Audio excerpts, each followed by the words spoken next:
Hello, Garland Nixon here, and let's talk about the Iranian missile strike on Israel and the potential outcomes. Let's talk.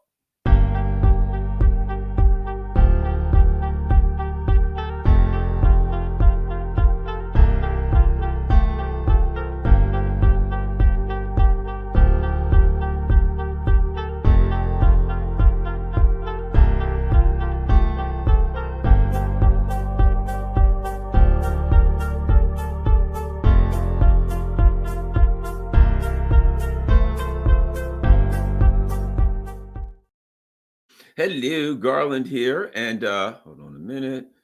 We're going to talk about the potential outcomes. One of the things that I've noticed, and I don't think it's an accident, is significantly less people on the live show now. I really think, and I get people constantly saying, "We're not getting notified anymore. We're not getting notified anymore. We don't even know, we don't even know you exist." So I think that's expected. That's why I ask everyone, please follow me on Rockfin, follow me on Rumble, because lately, for some reason, YouTube seems to have problems in executing their duties to notify the subscribers of particular channels that the hosts are coming on. So we will move forward.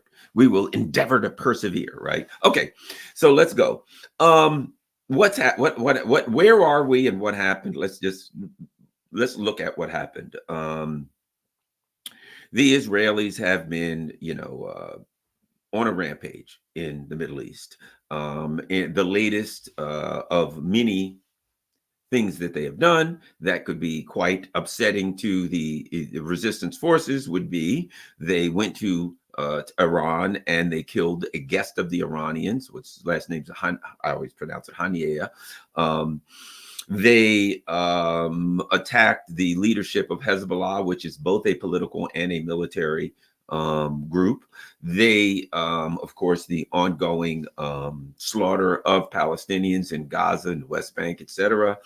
And of course, they've been attacking Lebanon lately and killing civilians.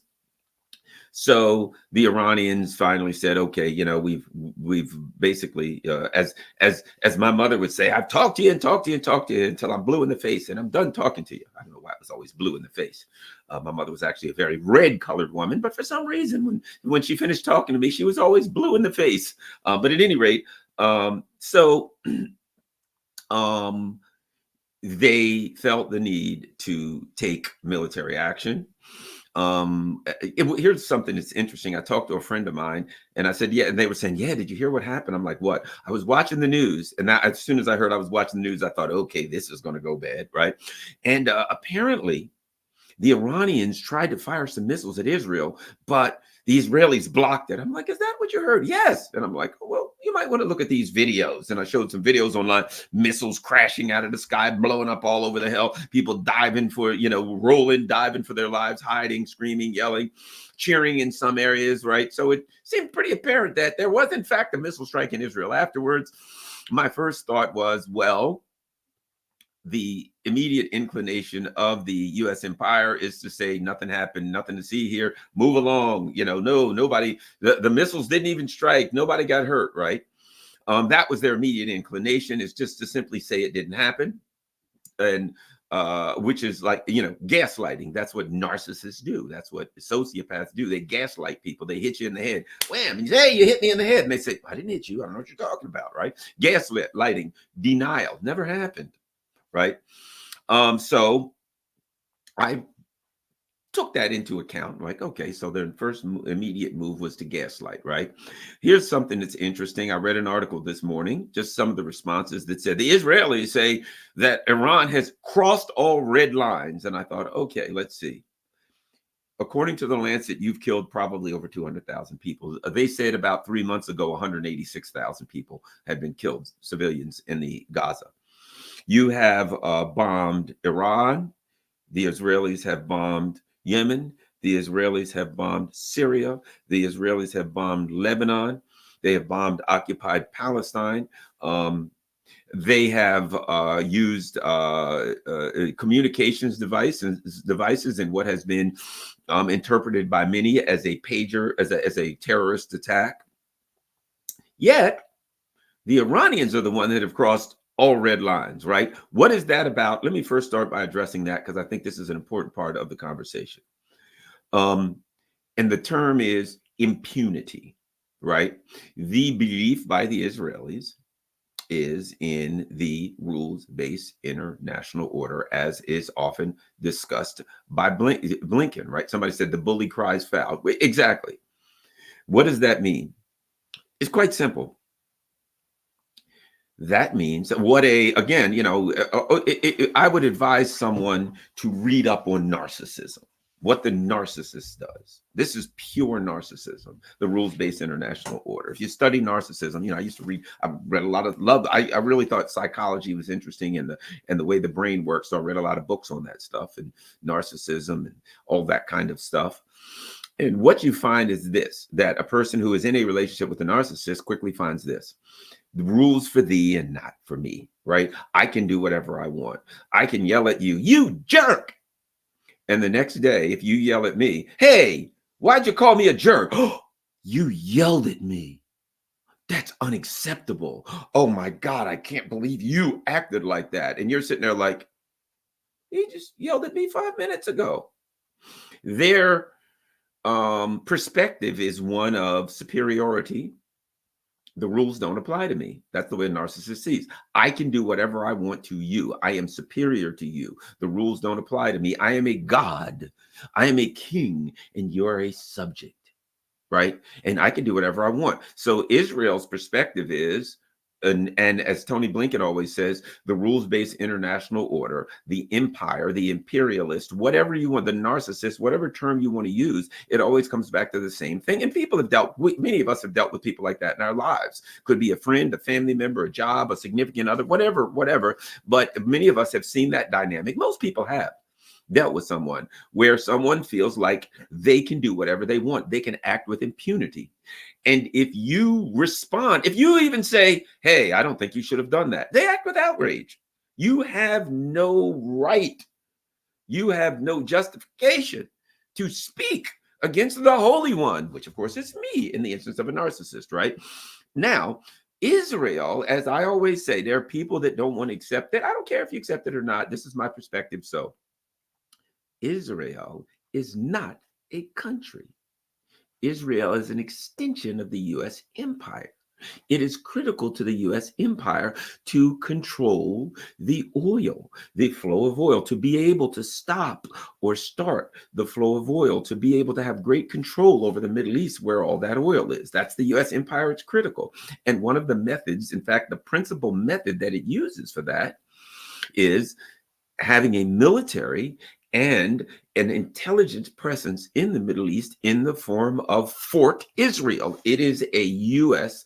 political, military, and intelligence tool in the sea of oil that is the Middle East. The Israelis take the bargain. Sure, we'll be that in return for being able to be an extension of the empire. If we can be an extension of the empire, if we can exercise the rules-based order, if we can exercise the same dominance in this region as that the empire exercises worldwide, we're fine. We'll be the regional U.S. empire. So yes, do they put themselves in a position of being a target? Yes, but their feeling is this: we can do whatever we want to. So who cares if we're a target? We are the U.S. empire. Uncle Sam is ours. Does the question always arises: does the U.S. run Israel, or does Israel run the U.S.? Well, okay, do I run this hand, or this hand runs me? Do I run my heart, or does my heart run me? Do I run my brain, or does my brain run me? I can, using words, separate my brain from the rest of my body. I mean, my hand, my brain. Listen to me. I don't have a brain, apparently. If I think this is my brain, I can separate my hand from the rest of my body using words. Hey, this is a hand. Using words, it's a hand. But in reality, there is no separation. I can separate Israel from the U.S. empire by calling it Israel. If I don't call it Israel, there is no real separation.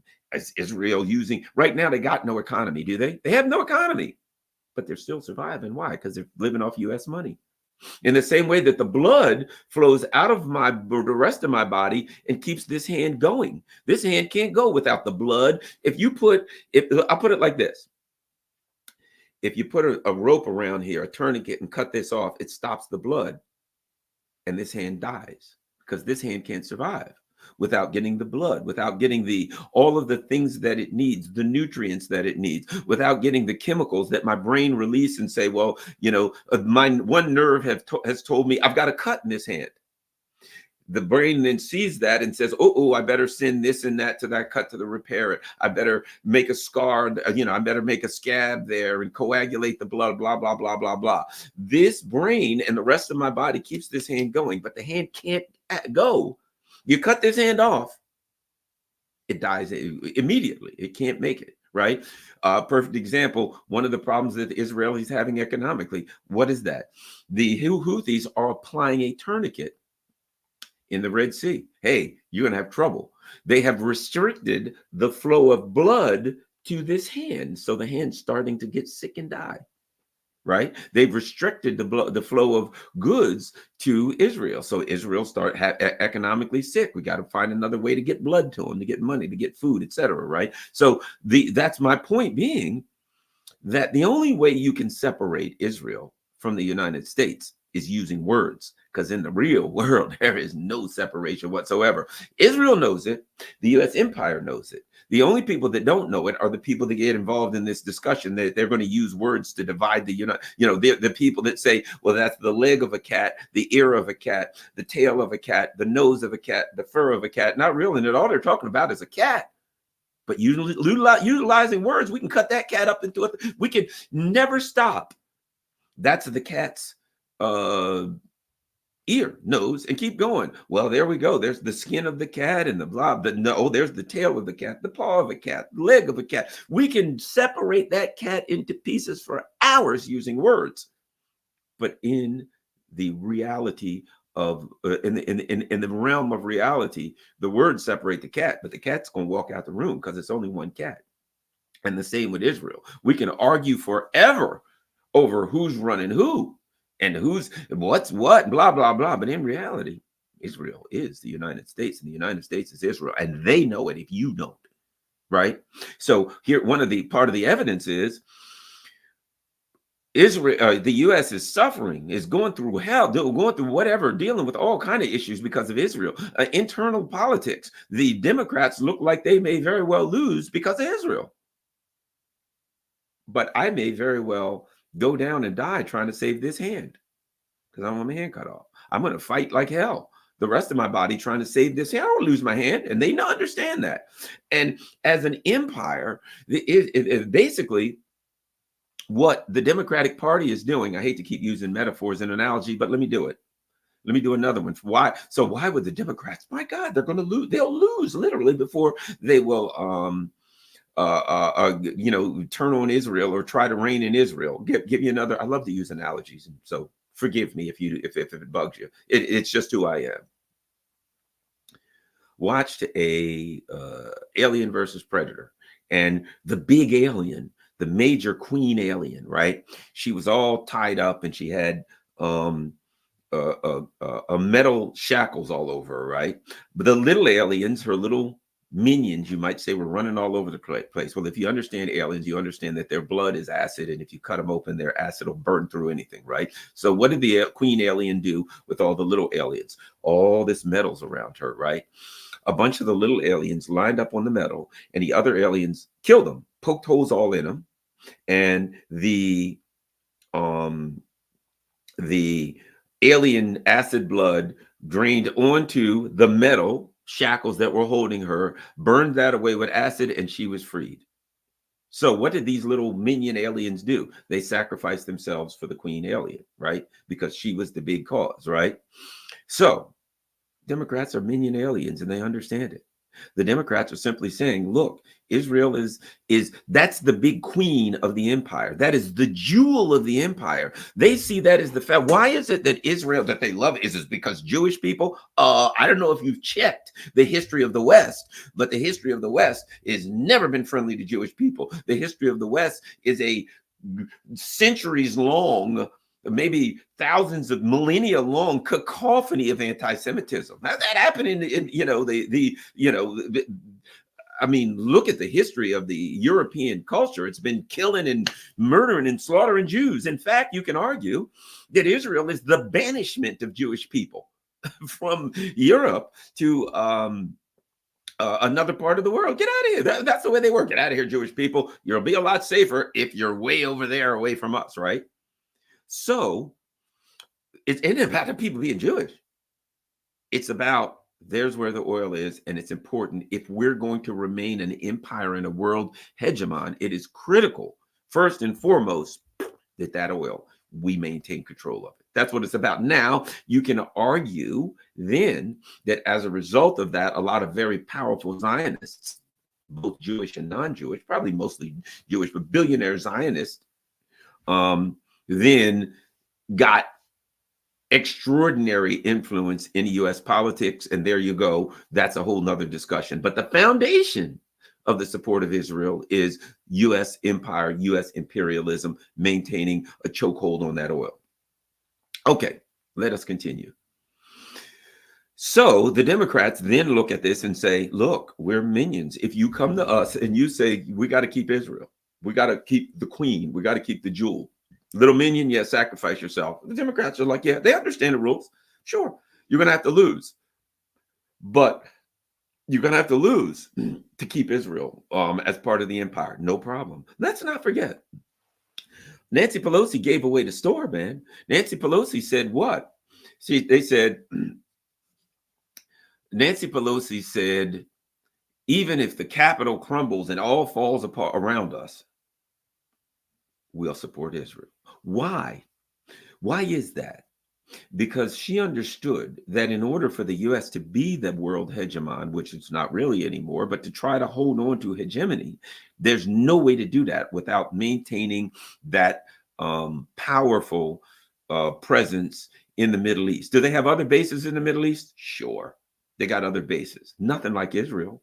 Nothing like it. They got bases in the Middle East, but nothing like Israel. That is a country that works with them. A country in the same way that they launder money through crypto and other things. They launder intelligence and militarism and what have you through Israel. And they also use that for their evil machinations to try to control the resources of Africa. Israel is critical to the U.S. remaining an empire at the center, and both parties, well, they don't care if they lose because their perspective is this: well, even if we lose, we still got Israel, which means this. Here's the thing about it. Well, I always use this. I once knew a guy that was in the mafia. I've told this story before, and as a result of being in the mafia, he got caught and he wouldn't talk. And he went to jail, and when he came out, the mafia richly rewarded him, gave him a new house, all kinds of stuff, right? Richly rewarded him. Why? Because he made a sacrifice for the team. The Democrats know if they lose, it doesn't matter. There's plenty of billionaire Zionists that will out there that will reward them. The entire empire will reward. All of those who lost will be richly rewarded for losing. So they ain't going to lose nothing. How are you going to lose if as soon as, oh, well, you lost your seat in the House, you lost the White House, whatever. What do we get? Here's a job for $10 million a year. Thank you. So they even even if they I like to say, even if they lose, they win. The Democrats will not lose. Personally and individually, they ain't going to lose. Let's continue. So all that platform I set, that foundation, let's go back based on all of that. Now let's return to the Israeli Iranian issue. So a couple of things have happened. Let me just tell you something that I heard on more than one occasion from various. I heard Andrei Martyanov say it, and I had heard this before from some of my intel, as they say, sources, and that was You know, the Israelis have something called, they've got David Sling, they call it, and the Iron Dome and all that kind of stuff. And people are like, Iron Dome, David Sling. They are simply, they take the Patriot missile system or some other US missile system, right? And they give it some, you know, Old Testament name. That's all it is. I could take this coffee and give it an Old Testament name, right? That's David Sling coffee. It's a freaking cup of coffee from Dunkin' Donuts. Okay. So the reality is the Israelis, all of that stuff that they have with names, it's just patriots or whatever the case may be. But one of the things that I had heard was that when Ansar Allah, the Yemen fighters, you know, they've been striking Israel recently with hypersonic missiles. And again, I think that was kind of a brushback.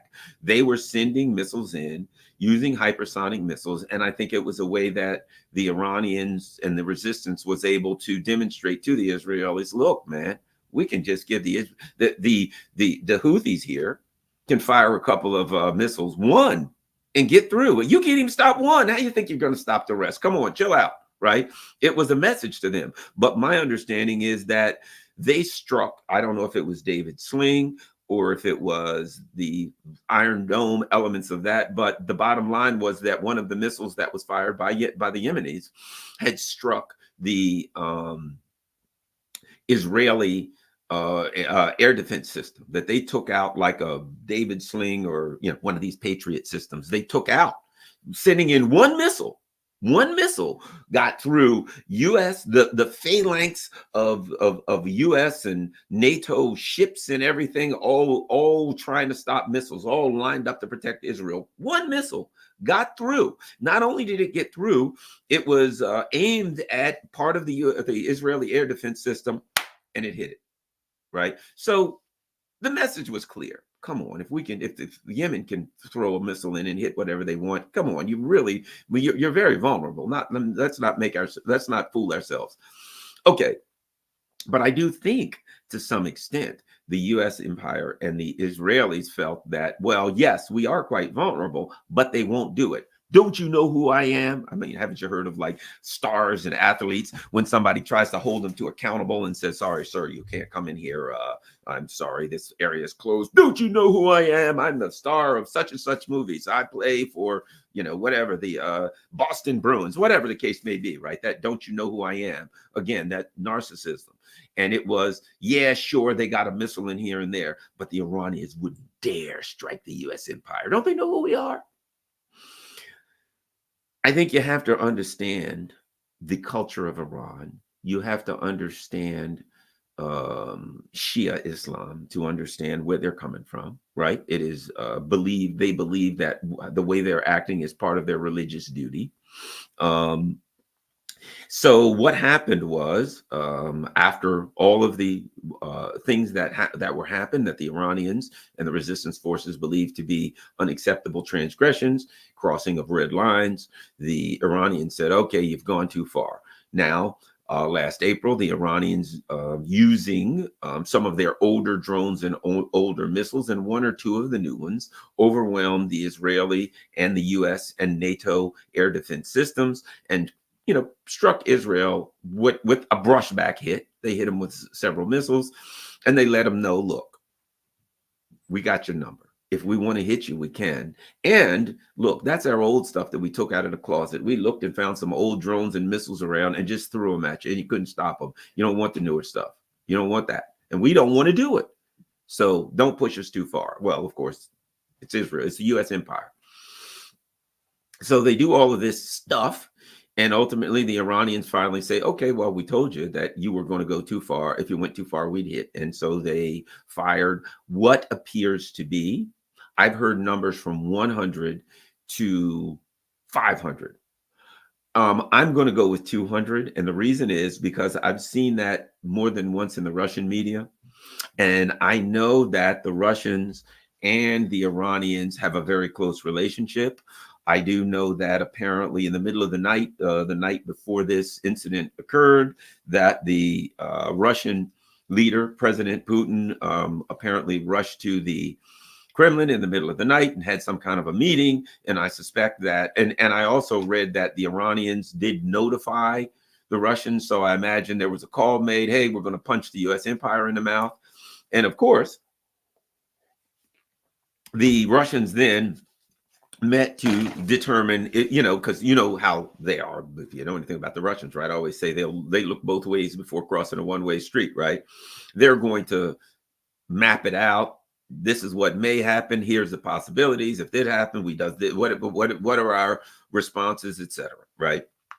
And so that's the nature, of the Russian culture. They sat down and mapped things out very mechanically and logically, right? But at any rate, so um uh approximately 200 missiles were fired. Now, what have we heard? We've heard numbers anywhere from 20 to I'll put it like this: numbers from 10% to 90% of the missiles were knocked down, right? So I've heard 20. To be safe, in my opinion, a safe figure is going to be 90% of the missiles 80% of the missiles will go through. I think that it's probably higher, but I'm going to go with a safe figure of 80% of 200 missiles, which would put us at 160 missiles striking. Now, we can go online and we can find, you can simply go all over the place, whether it's Telegram or X or wherever, lots of places, but not just that, all over the place. And you can find videos of massive numbers of missiles striking. So the idea that they were all shot down or most of them were shot down is not plausible, realistically. And hypersonic missiles were used. The number of missiles just seemed to make it clear that the system was overwhelmed. The air defense system of Israel in the US, NATO was overwhelmed, and numerous targets were struck. So that's where we are. Okay. I would imagine a couple of things. That one of the first things that has to happen after look, if a military entity attacks another military entity, right? If they drop a bomb, if they say this is a target we need to hit, and they drop a bomb, one of the critical things that needs to happen is they need some reconnaissance to figure out how much damage was done. For one thing, if a military drops a bomb, if they say that's a target and we want to bomb it, and they bomb the target, they want to know, should they bomb it again? Was everything destroyed? How much damage? It's critical to understand how much damage was done by the enemy. So I would imagine as the sun came up in Israel, one of the first things that the U.S. and Israel wanted to do, excuse me, I think I got a stinking coffee on my thing. One of the first things that the U.S. and Israel wanted to do was figure out how much damage was done. Was to look over. I'm guessing a lot. My understanding is at minimum two very important bases were struck by a lot of missiles, which means these bases were probably mostly obliterated, right? I read that the Iranians are claiming, don't know that it's true, can't say that it is or isn't. The Iranians are claiming that, now, let me first say this. One of the bases was known to house F-35 fighters. That the Iranians claim that they took out a minimum of 20 F-35 fighters at one of the bases. I don't know. Did the U.S. and Israel have time to move some of the stuff that they thought would get hit? It's possible. I would suspect that I know they had some time. I know there was some apparently evidence that Iran was prepping an attack. That it was an open secret. A lot of people knew, a bit of time beforehand that Iran was prepping an attack. So I would imagine that they tried to figure out which bases would get hit, which was the most important, where were the most important things that they had, and maybe try to move them, right? But at any rate, some bases probably were. I think the bases that were targeted were probably pretty much obliterated. Right. So not only, think about this, not only did they strike Israel, if you hit a couple of bases, Israel isn't a big country. They don't have but so many bases. So if they got a couple of bases obliterated that need to be rebuilt, they actually had critical damage to their military infrastructure. Very important damage to their military infrastructure. Now, one of the response was, it was from Israel, went like this. First response that I saw was, we will bomb, and tonight we will go out and we will attack military targets throughout the Middle East in a response. Number one. The second thing that I saw from the Israeli Defense Forces, IDF, whatever they are, some people call it the Israeli Offensive Forces, the IOF. I don't care. I've heard all kinds of things being called, names, but whatever. The Israeli military. So it's, we're going to attack. The next was, we will attack at a time and place of our choosing. The last thing that I've read was, the Israelis have said, we are going to, we will respond, with a powerful response. And apparently the U.S., something about Jake Sullivan saying, we're working with the Israelis to determine our response. And, it will be a strong response. That being said, the Iranians have answered and said, look, we're not afraid of war. We'll do what we have to do. Now, keep in mind, they have said, and I believe it, the Iranians have said, look, we're going to hit Israel. You've done all kinds of dastardly deeds, and we're going to hit you, and we're going to punch you pretty good, and we're going to consider the matter closed. However, if you strike back, we'll strike back even more destructive. They've said you can expect your infrastructure to be hit, right? You can decimate it. They're saying to Israel, look, we're not afraid, number one. Number two, if you hit us back, we're going to punch you harder every single time. Additionally, the Iranians have said if anyone in the region helps them, their bases will be hit too. And that includes the United States. So the Iranians have said, look, we don't want trouble, but we will escalate as you escalate. As they used to say, when I used to teach in the police academy, the law basically is this: proportionate response. If you hit me with a chicken feather, I can hit you with a turkey feather. That's the continuum of response, right? I can up it a little bit better. And I think that's what I interpret the Iranians to be saying. Every time you hit us this much, we'll up it. You hit us again, we're going to keep increasing. How many punches can you take? Now, immediately we must go to the elephant in the room. But it ain't exactly an elephant in a room. Let's be honest. It's a blue whale in a telephone booth, right? The most obvious question. And that is, the Israelis have nuclear weapons. Will they immediately go to nuclear weapons? At some point, will they up it to nuclear weapons? Let me address that a couple of times by a couple of different things that I've heard. Number one, and I go by what Andrei Martyanov has said, and I think he's a brilliant guy. He knows his stuff. And he has said, look, I think it's like 1,000 or 1,200 kilometers, something like that, is the closest distance between the Israelis, Israel and Iran. So if Israel decides to strike Iran, then they got a long punch. They can't very well send in forces or anything, right? Number one, they're not big enough. They don't have the numbers. Number two, how are you going to send forces that long to fight? They'll be overwhelmed and destroyed immediately. How many forces can you send to Iran, right? So other than, some kind of a terrorist type asymmetric attack or some kind of missiles or whatever, Israel doesn't have a lot of options as Israel, not as the US, right? And as far as nuclear weapons, Scott Ritter has said, and I believe him, look, and I believe him, let's face it, the Iranians are a high-tech society. We're not talking about, the Afghan leadership or some more struggling low-tech country or group. According to Scott Ritter, he's basically, if the Iranians wanted nukes, they could get them real quick. They already have the delivery methods, obviously.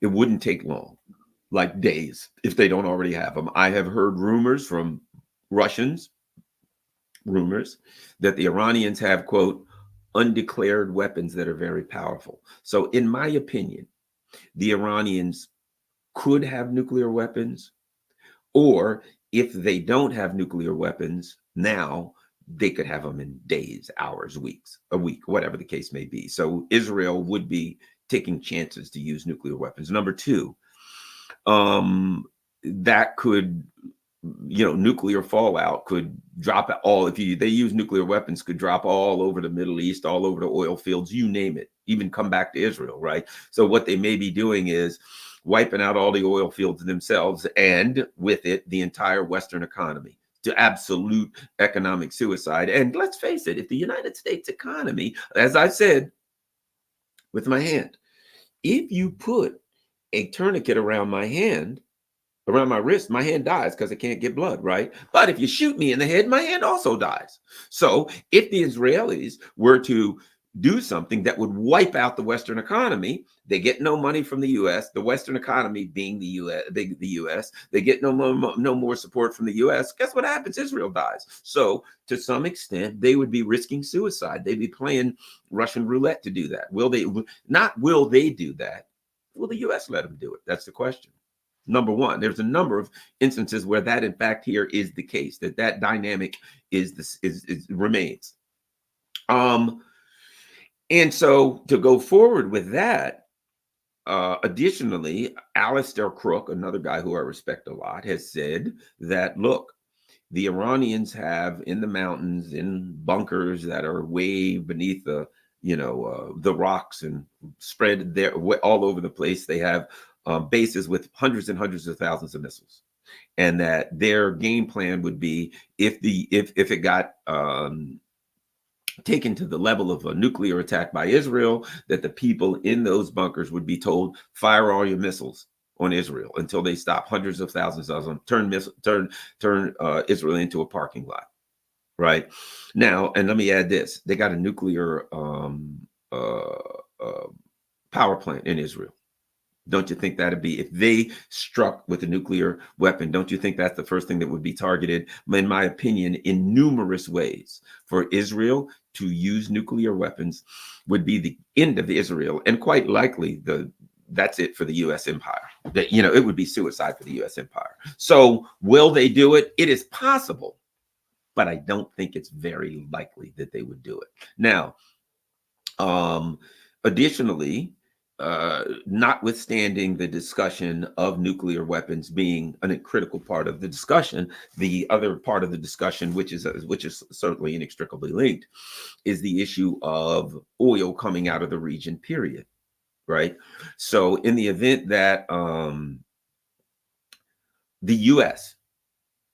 is involved in an attack on Iran, and how can Israel do this without the U.S. being involved in the attack on Iran? If that happens, the Iranians have said, we'll strike U.S. bases, and I believe they will. They'll hit U.S. bases. So now what happens? The U.S. now is in an instance where, and keep in mind, I've talked about this, the U.S. is an empire. Empires do two things. They expand, such as, hey, we're going to take Ukraine. We're going to expand up to Russia's border. When you talk about the expansion of NATO, you're talking about the imperial expansion, the expansion of the U.S. empire. And one of the things they said was, well, you think you're going to stop us in Ukraine? We'll go in Finland and Sweden. What were they saying? You're going to try to stop the expansion of the empire. You're going to try to contract the empire by taking Ukraine from us. We took Ukraine. It was ours.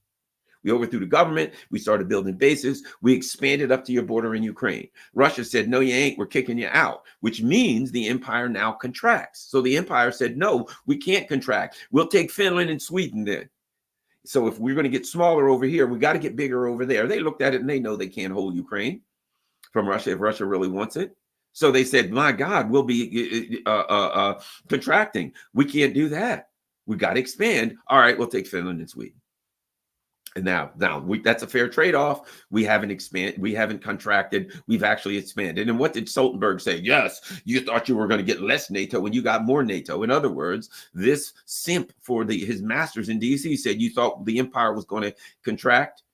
We're expanding. Ha ha ha. The empire's not dead. Because if an empire is contracting, it's dying. If it's expanding, the only way it can remain an empire is to continue to expand.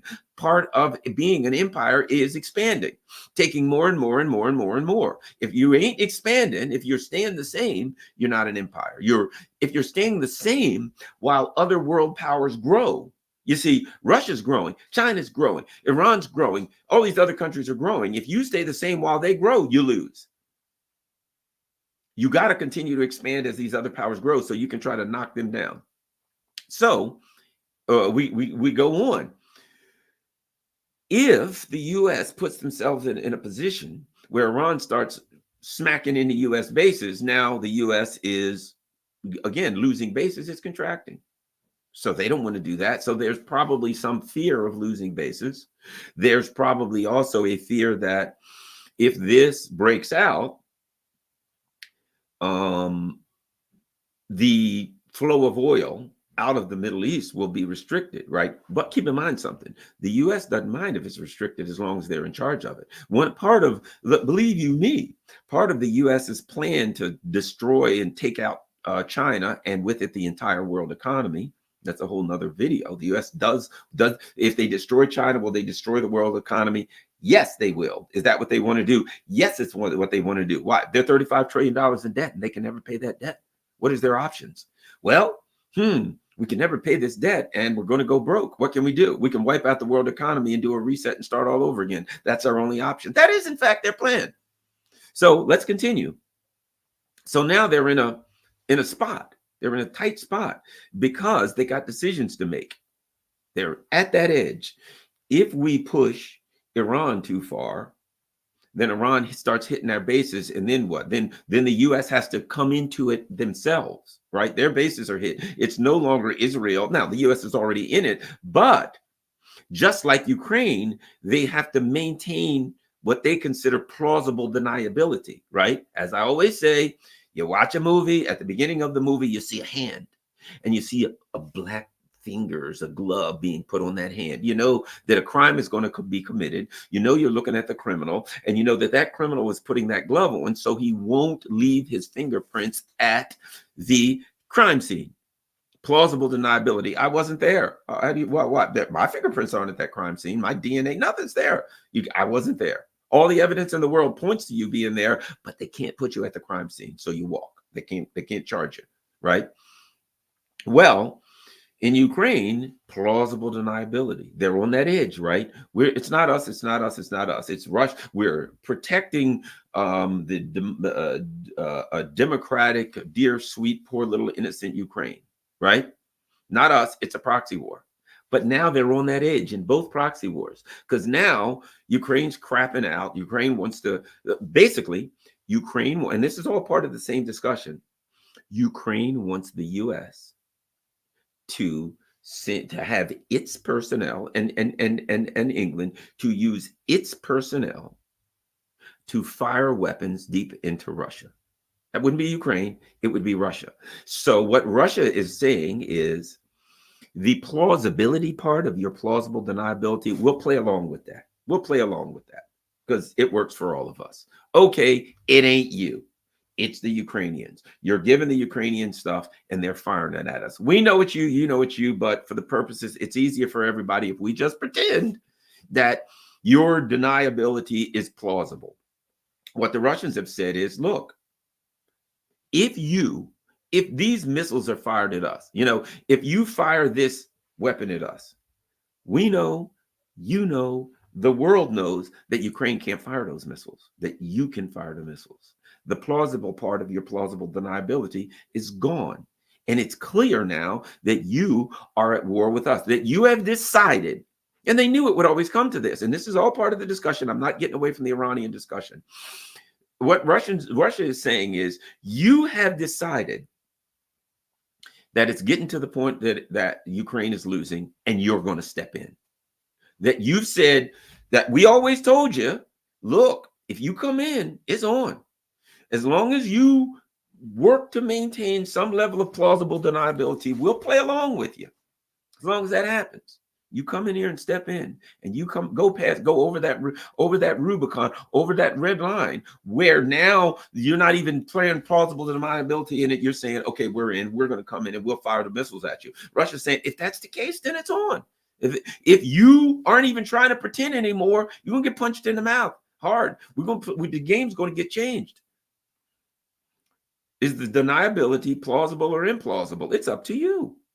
Well, there, interestingly enough, because I always say Ukraine and Gaza and Israel is the same war on different fronts. The different fronts of the same war, identical in every way, except they're just two different fronts of the U.S. world on the war on the entire world, the neocon U.S. war on the imperialist war on the entire world. Okay, let us continue. So that's the line between plausible versus implausible deniability of direct involvement in the conflict. They're right at that line in Ukraine. And they're also right at that line in Israel. Because Iran's saying, look, we already know what the U.S. has claimed so far is Israel's making decisions on their own. And at times we tell them not to do something and they do it. That's part of the plausible deniability argument. Everybody knows otherwise, but people are playing along with them. Oh, yeah, sure. Israel's on their own. You're not making any decisions. You're telling them not to do it and they're not listening to you, right? Oh, we told them not to bomb Hezbollah, blah, but all you got to do is start searching really quick, and you'll find that article in Politico yesterday where they said the United States quietly agreed and supports Israel with their attack on Hezbollah and taking out the leaders and all. They quietly, right? So they're on that edge right now. And Iran is saying the same exact thing that Russia is saying. Look, we'll play with the plausible deniability game. We fire a missile at Israel and you guys try to block it, try to intercept it. And what you're saying is we're not involved. We're just involved in the defense of Israel. And Iran knows you're involved in everything. The pagers, come on, get out of here with that, right?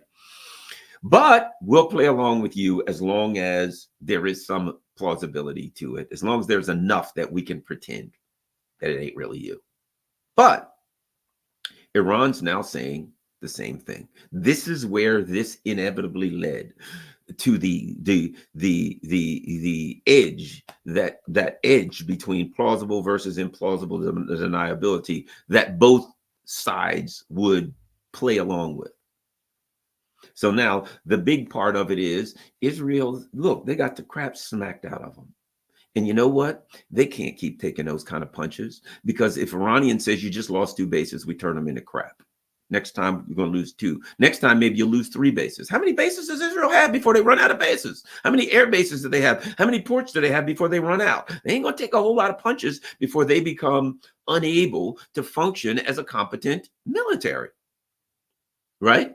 Iran's got plenty of missiles and they're always going to get through. Now, the U.S. now has to decide, do we, weeks before an election, do we get involved in damn World War III in the Middle East? Is that what we want weeks before an election? That's something to think about, not just the questions and philosophical and political and military questions that are raised, but the political situation at home, weeks before an election. Do we take a chance? What happens if Iran says, look, we ain't going to hit 1 or 2 bases? You don't know what they're saying. Will Iran hit 1 or 2 American bases? Or will Iran just say, you know what?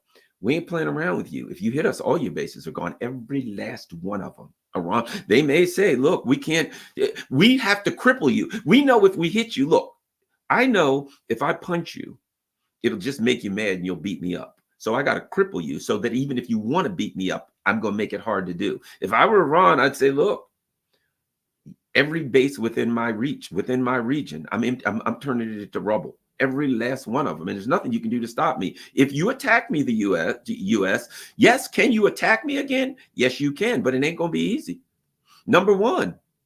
Number two, Iran has 2 options. They can do a proportional strike. Let's say the U.S. is involved. Iran can do a proportional strike. Okay, you bombed one of our ports, we'll bomb one of your bases. Or Iran can say what a martial artist, what is a martial artist going to do? What is a person who knows self-defense going to do if you swing at them? Are they going to give you one little punch? Boink. And wait and see what happens? No, they are not. They're going to throw punches, fists, chops, elbows, everything until you are on the ground. They're going to say it's a fight. And a fight means that I have to obliterate my enemy. I have to put my enemy in a position where they can't. So it's like, I don't want any trouble. I don't want any trouble. But if you swing, it is on. And I ain't going to stop swinging until you are a bloody, broken pulp laying on the ground, or I'm a bloody, broken pulp laying on the ground. Somebody's going down. I'm not going to have to run away from this fight. I'm going to walk away because you're going to be laying on the ground beaten to a pulp. That's the way a person who's trained in self-defense thinks, right? You strike me and there's no, oh, I'm going to throw a couple punches. It's, oh, everything I got's coming. So you decide you want to fight. It's biting, it's scratching, it's striking the groin, it's poking the eyes, it's you, anything I can, if I can pick something up and bop you in the head with it, whatever I can do to hurt you, I'm doing, because I got to put you down, right? So Iran could very well say, if the U.S. hits me, I'm taking out all their bases, not just in an act of revenge, but an act of self-defense that says, if you hit me, I'll hit you with everything I got to make sure. They get all of those U.S. Ships in the region. Iran could say they're all gone.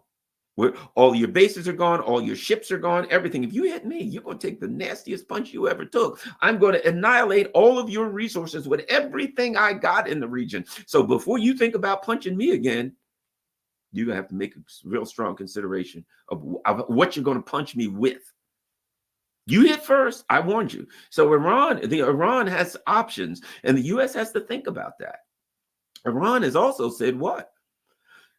If this thing goes ugly, I'll wipe out all of the infrastructure of the oil infrastructure. So what if Iran says, okay, now what you're going to do? Your bases are all gone. Next goes the oil infrastructure.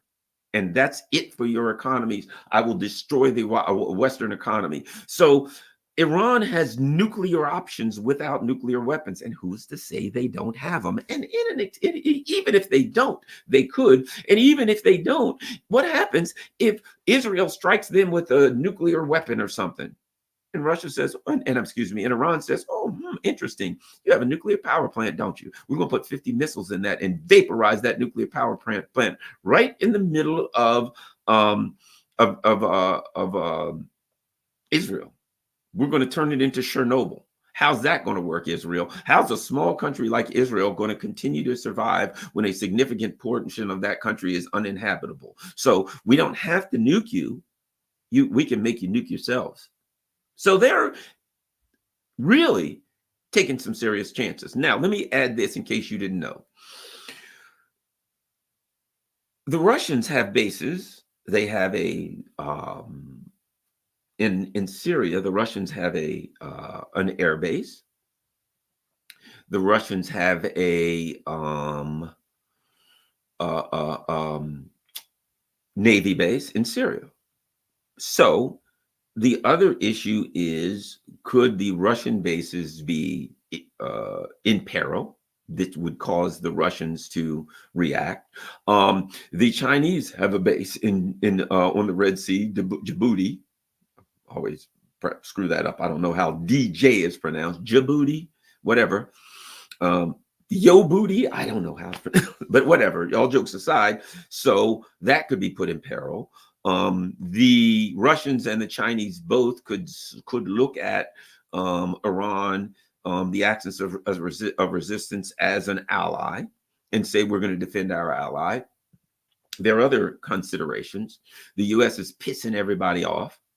So if the U.S. gets tangled up in the Middle East, the Russians could then say, well, what a perfect time to finish off Ukraine, launch a massive offensive and wipe out Ukraine. Or they could say to the Ukrainians, okay, you got 24 hours to surrender everything. Otherwise, it's it for you. Now, what is the U.S. going to do if they're all tangled up in the Middle East? Well, God darn you, we'll come over and, oh, crap, that's right. And might I add, there's a little issue with Taiwan.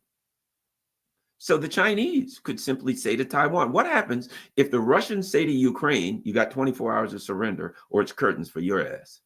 And at the same time, the Chinese surround Taiwan again with another one of their armadas of ships and say, you know, Taiwan, we've been talking to you until we were collectively blue in the face. But we've been talking to you, and you want to be hard-headed. You got taking missiles from the U.S. You're talking all kind of separatist and independent stuff. Everybody knows you're part of China. We know it. and you know it. Might be a time to settle up on this thing, huh? Let's sit down and have a talk. Or we can do this the hard way. Would you like to do this the easy way? Or would you like to do this the hard way? You see, at a time when the U.S. empire is all tangled up in the Middle East, what do you think the odds are that Russia and China might, shall we say, get froggy and say, you know what, when the cat's away, right, that when you are in your moment of weakness, we're going to try you. Everybody's going to try you at the same time. And now the Biden administration has put us in a position where they're in the Middle East, tangled up with Iran, and two gigantic world powers punch our cards. They call it, they punch our tickets. They call us out. They say, you know what? You've been saying you're going to protect Taiwan. You've been saying that you won't let Ukraine fall. And now you're tangled up in the Middle East. Perfect time for decision, isn't it? What you're going to do. As they say, barbecue or mildew, right? So they have created such an environment. Now, the other thing is this. China could just say, you know, we ain't going to talk. We're going to let our fists do the talking, right? So here's what we're going to do. I mean, they could just simply say nothing. Yeah, I think we're going to do a blockade around Taiwan. Put a blockade around Taiwan, choke off the net, and knock out the bases in Taiwan immediately. Knock them out. Boom, boom, boom, boom, boom, boom, boom. Take Taiwan. What's the U.S. going to do? Hey, we're caught up in a fight over here. We got all this crap going on in Ukraine, and can we fight Taiwan? Oh, by the way, we're running out of missiles, bullets, artillery. We're running out of everything. We're running dry of stuff. We don't have the wherewithal to fight one war because we're running out of stuff. And now we're facing Russia and China saying, what you going to do? There ain't a lot of options, are there? Right? So the attempt, you know, as has been said, you try to defend everything, you can't defend anything. So the Biden administration has dug U.S. imperialism, the U.S. empire, into a hole that they can't possibly get out of. Because if they act here, they got a lot of people that are pissed at them. And then these other people can say, we're going to move. We're going to make our move. Now, what you going to do? Now, what are they going to do? Call Japan and Australia and Korea and say, sacrifice yourselves now, quickly, sacrifice yourself. Meanwhile, the people at home are going to be like, hey, how come we can't get any oil? Why are the gas stations closed? And the ones that are open, it's $27 a gallon. And the ones that are closed, and they're saying, we're almost out of oil. I'm sorry. You won't be able to get gas after Tuesday. And right now you can get in line. It's 5 miles long, and it'll probably be, the station will be empty by the time you get there. And if you get there, it'll cost $284 to fill your gas tank, which won't be a lot of good because when you get to the grocery, the store, the shelves will be empty, and what's little there be $10 an egg if you want a dozen eggs, because all that stuff has to be brought in by trucks that use diesel fuel, right? In other words, the U.S. empire has taken itself up to a point where the options are to accept reality, accept the reality that you can't be the world hegemon, that other people have gotten too powerful, or run headlong into that and wipe out your economy, if not the world. So that's where we are. And it was inevitable. Someone said the Amish will be fine. Yeah, you know who will be fine? You go like out into these places in the world. I remember reading about this. I think it was in Pakistan or Afghanistan, right? And these mountainous people that were so far away from, you know, they don't have like electronics and power, any of that stuff. They live so far out from things that like they didn't even know World War II happened. You know, they were just like way out on another planet. World War II, what? They don't even have a concept of nations. You know what I mean? They're just like, this is where we are. This is our tribe. This is our people. This is how we live. You know, oh yeah, if you were going to go to the nearest city, you know, by foot, it would take a year and a half. You know what I mean? So that ain't really an option, right? So they just live and do their things. Those kind of people that live on like islands in the middle of nowhere, the Eskimos that live up in the Arctic Circle, those kind of people will be fine. The rest of us, not so much. We'd probably be starving to death. So at any rate, um, that's where we are right now.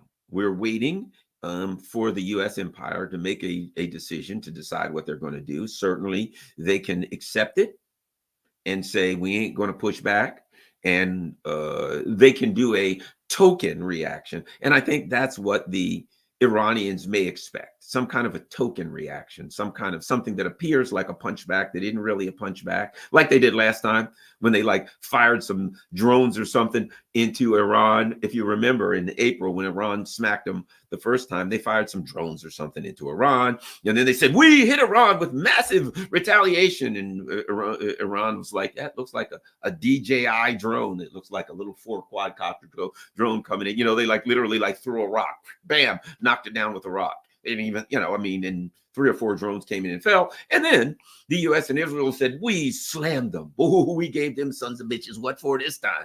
They'll never touch us again. So part of it can be the U.S. empire can decide we're going to do a token response and claim that it was a massive response. So that's an option. Okay, well, at any rate, you all, I have to run. That's the way I see it. We're waiting to see what happens. But share this on all your social media platforms. Follow me on Rumble. Follow me on Rockfin. And we'll go from there. Thanks a lot. I'll be back on later. Peace. I'm out.